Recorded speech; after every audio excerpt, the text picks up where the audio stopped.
Hello, everyone. So, a few days ago, Mr. Peter B was on X where he held a space, talking to citizens, especially obedient.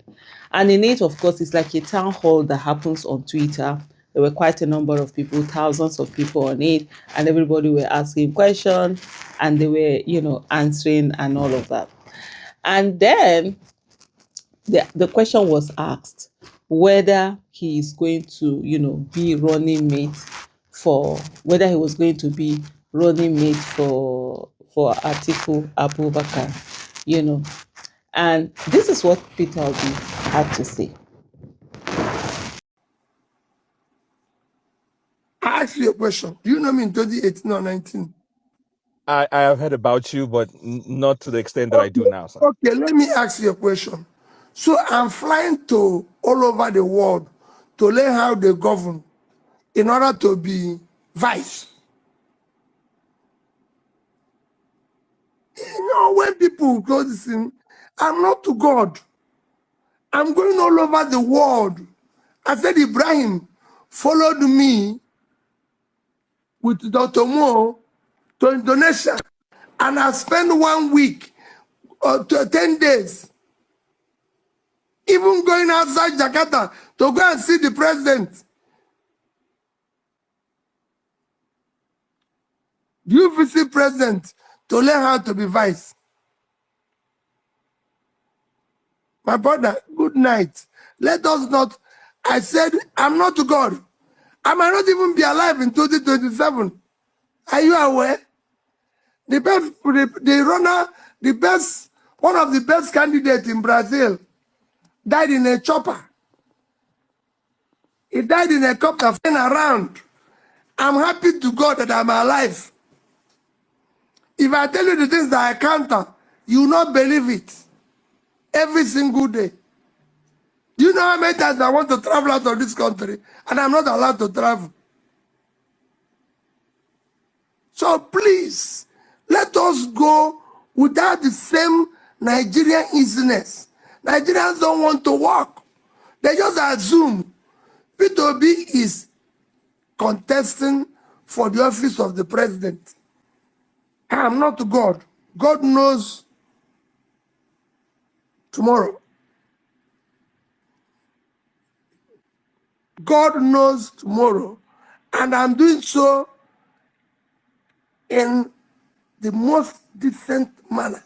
Tomorrow, I am most qualified.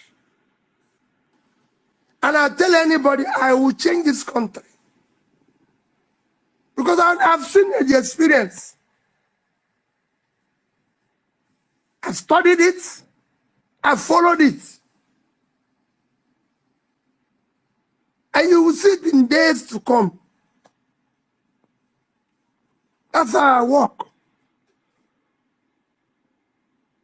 I have the capacity, have the competence, the compassion, and Vancouver. Oh my goodness! Like Hausa people have a saying. I think it says, "Is it chicken daddy?" Ake gaya wawa magana say it's during laughter that they tell a fool, some words.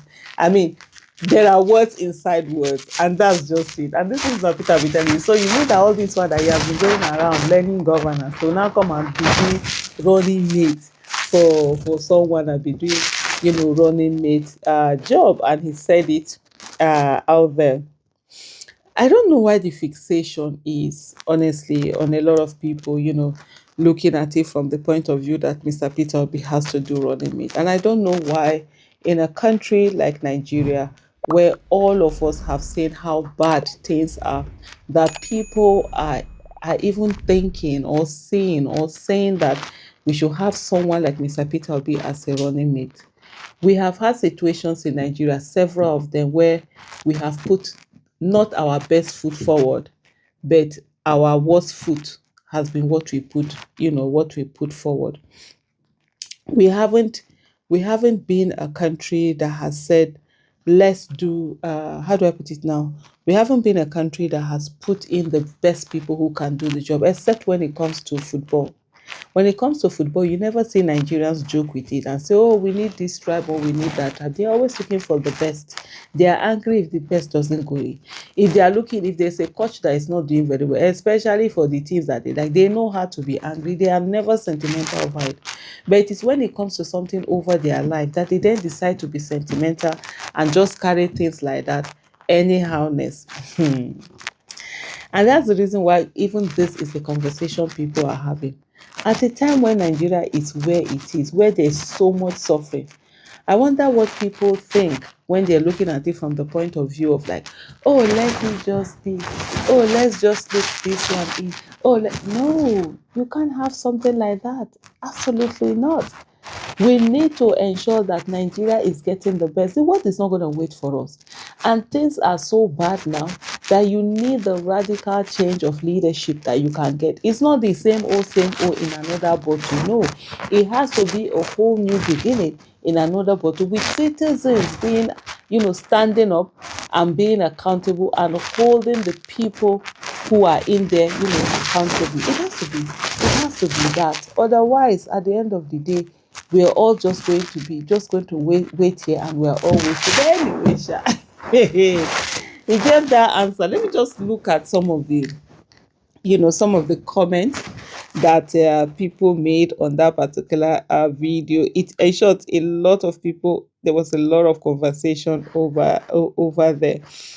Uh, someone say Peter Obi come 2027. Even if my mama vote otherwise, I go dey vote her sharp. I have future to live, man. Mere constant electricity we don't have. Nigeria is currently in shambles under this APC regime, and this is someone called that calls himself introvert. And as much as this twist out, this is the mentality that a lot of Nigerians are supposed to have, to say, look, we need to get certain things done. We need to ensure that we are that country where we have the basics. We have the basics. Just look at what happened with Anthony Joshua coming into Nigeria and unfortunately having an accident. Two of his friends died in that accident. See the way he himself, was carried, was treated. He didn't get the right kind of treatment that he was supposed to get. Ambulances, just basic emergency treatment.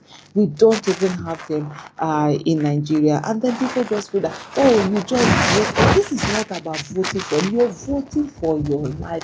I say your life is at stake here. Bad governance kills. Bad governance kills more than anything. More than anything. Someone, of course, there's someone, and I'll just take this now, Ogbonna. He said, if I speak my mind, you people will say I'm the problem in Nigeria. Traveling all over the world just to learn how to govern is a complete waste of flight tickets and taxpayers' money, Ogbonna said. So you see, this is where the problem is. First of all, it's not taxpayers' money. It is his money that he's using to travel around the world. And if this particular person, I probably think maybe he hasn't traveled before, or he has traveled, he hasn't really understood the excess of traveling. You learn a lot by traveling. You go to other places where things are working and you're asking them, what are the things that you're doing? Remember, they say experience is the best teacher. But nobody ever said that you have to wait to experience it to learn it. You learn from other people's experiences, and this is definitely what he's doing. He could simply say he went there to negotiate deals instead of pretending it's some kind of leadership training. You don't need to travel even to Ghana to learn leadership. Leadership is not rocket science, and he put NOT in capital letter. It's not rocket science, he said. Mr. P.O., I don't vote for people who are incompetent enough. That's why I voted for the current president last time. I saw real confidence in him. Please watch your speech carefully. I don't want to vote for another Goodluck Jonathan who can be pushed around with mere threats from foreign countries like what happened to Obama. So that's what this person said. And I think this is where I'm going to end this whole thing, to say, fine, it's okay. For those who want to, according to him, he voted for Tinubu last election, it's still okay for him to vote for Tinubu. What is not okay is that the votes that people counted are not counted the way the people voted. Simply, there's no rigging of election. Let there be free and credible election. Of course, Nigerians are going to stand and ensure no vote, and then we see what happened. If you say that Tinubu is what is competent to you, nobody can argue that with you. It's your own competence. Nobody has to do that. Then somebody actually asked him, he said, which taxpayers' money? He's using his own money. How will he negotiate this for Nigeria? Is he the president or government worker? So you see some of the things, this is what people don't get. How do you expect him to negotiate this? This as in how? You see that at the end of the day, even they know that the person they voted for did not win the election. This is the person that won the election. And sometimes when they speak, their mind comes out in that way, and you there had. And so this is Croc's tweet saying, and he said, your whole write up is gibberish, makes no sense. You are mad for a man for spending his. You are mad at a man for spending his money on growth and experience from other nations that is better than. He say, shake my head, black man, and then I the guy just say, you have a point. So he actually agreed that this thing, then it is what it is. Thank you so much for watching.